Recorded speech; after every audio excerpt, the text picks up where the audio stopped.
Great, it's horses, so I can finally test this. You think I was stalling, but I wasn't. And there we go. Let's first see if he can make it alone. 20% damage. Okay, let's see if he can survive this. Well, it's close, but I trust it. I trust it. So we have a 20% baseline already. That's never been so high. So let's see what Varus will do in this. 33%, that would only add a 13 from Varus. As a side note, I want to quickly run through his skills. So he reduces the might. He reduces attack. With a lot actually. And he recovers might and he adds strategy, okay. Yes, there it goes. Reduce their attack and Correll nearly he gets no damage whatsoever. So look at the potential of Varus here, just for this moment. He totally nullifies his damage. So that's interesting to know, just as a side note. Because Varus damage is extremely low. So then Jamie.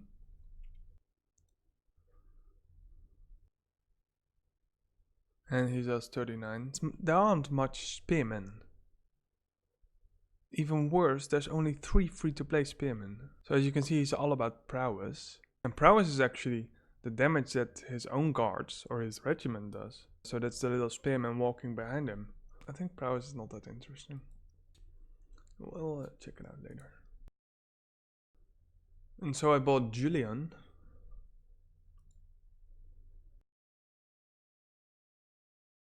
And that's a lot more damage. So last one is Ashlyn. He's pretty much known for his damage, so 43, not bad. High base crit actually. A lot higher than Beret on gold. Even higher than Arya. So if I bring them all, and then I put my damage dealers in front so they're actually a little bit faster in them, I should be able to take down a level 2 in one shot.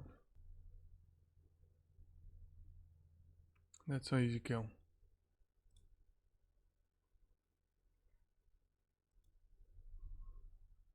And as a bonus to myself, I'll try the same formation on a level 3. So I do 34% damage. So that's a 3 hit. That's not enough. Now, I don't have an expedition and damage, because that's cheating right now. But what would I do to get that to at least 50? Because I want 50% damage. Because then I can 2-shot the level 3, of course. So I don't have enough spearmen.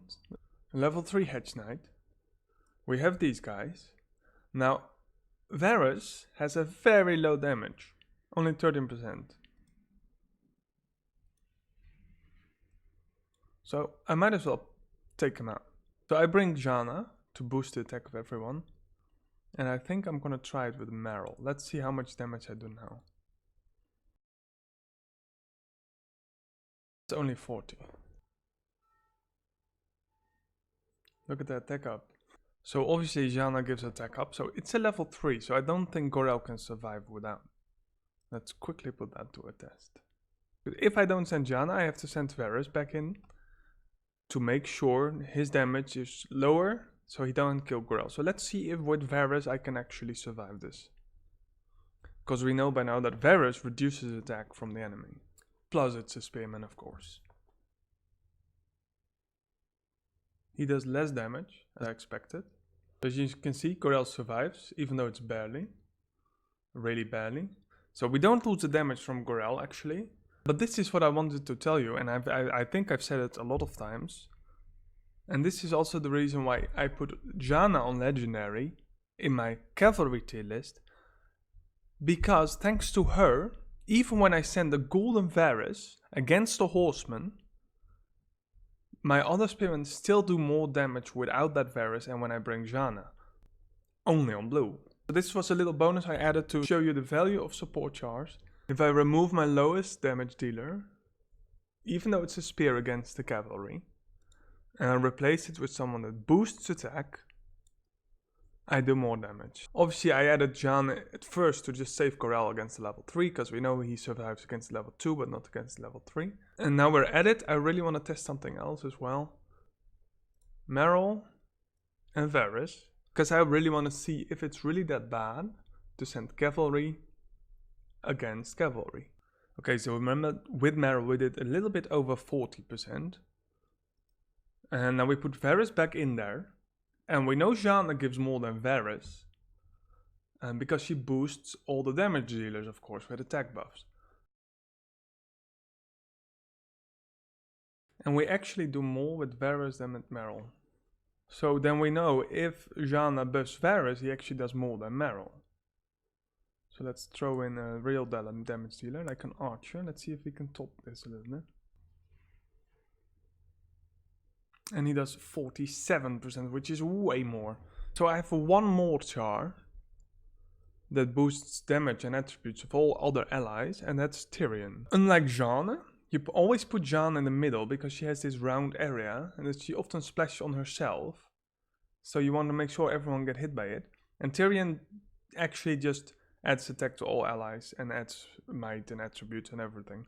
So let's see how we can do if we send Tyrion along. And it's a 43, so it's also decent.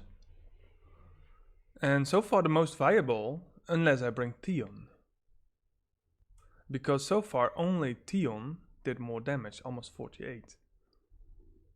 And with 2 support chars, we do actually 43, which we haven't reached yet. And yes, I deleted my mail accidentally.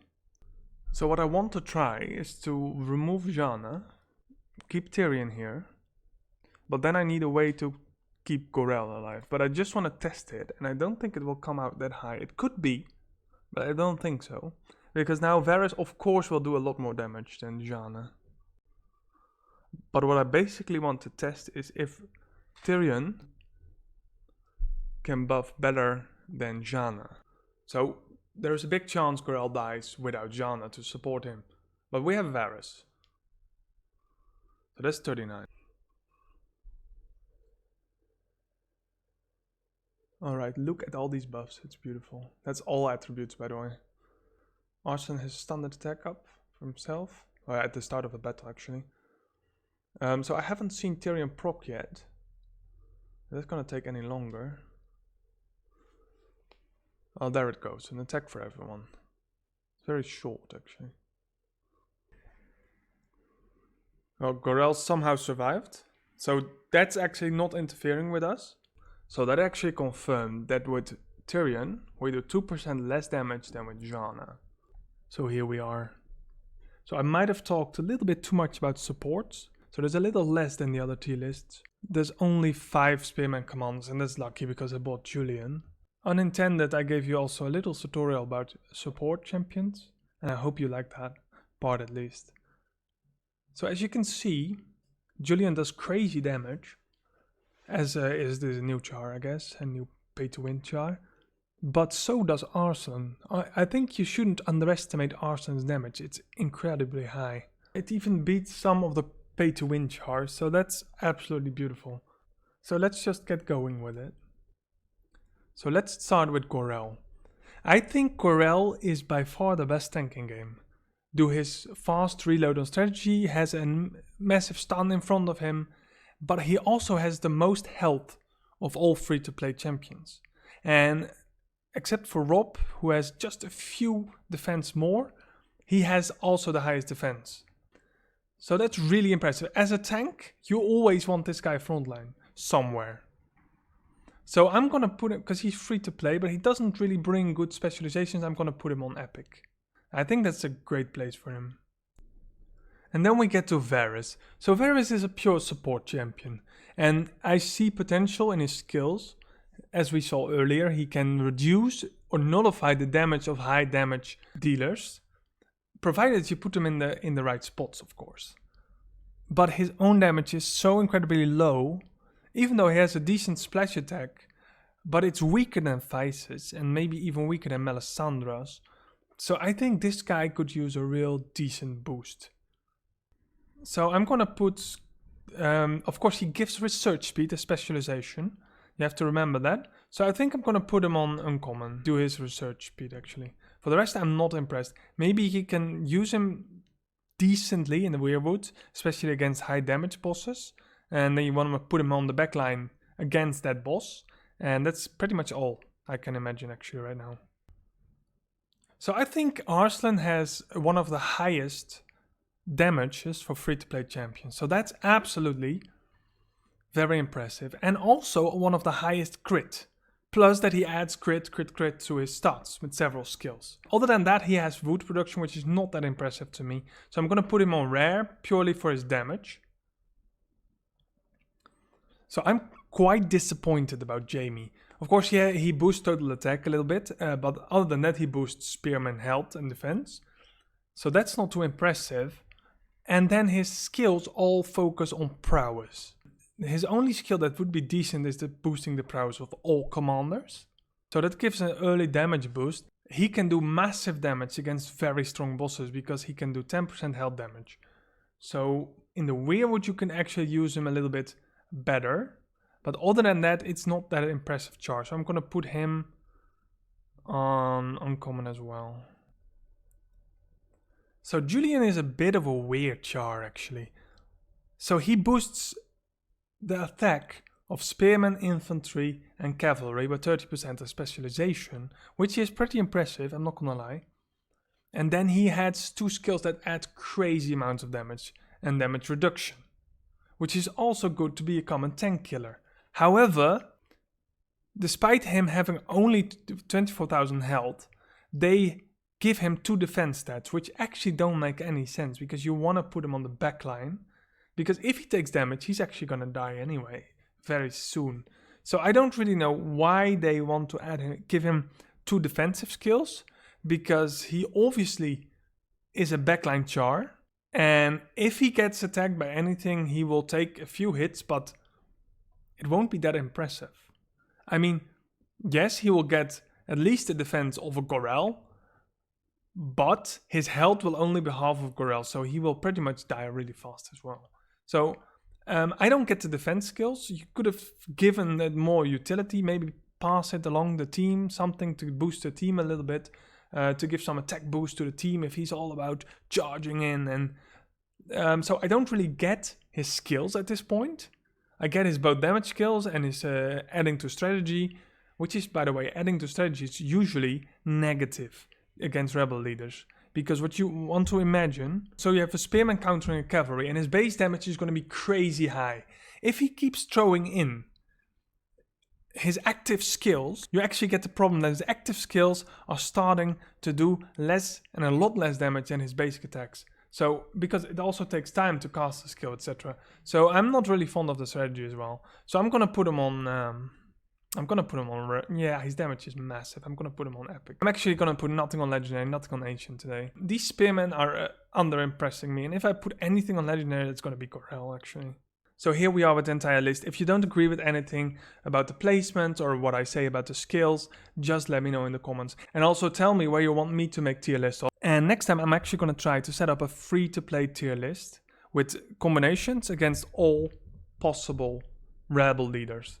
What is the highest possible damage I can do per type against rebel leaders? So if you see anything useful and you learn anything, please share it in your alliance, share it everywhere so other people can have this knowledge as well. Don't forget to subscribe, and I see you next video.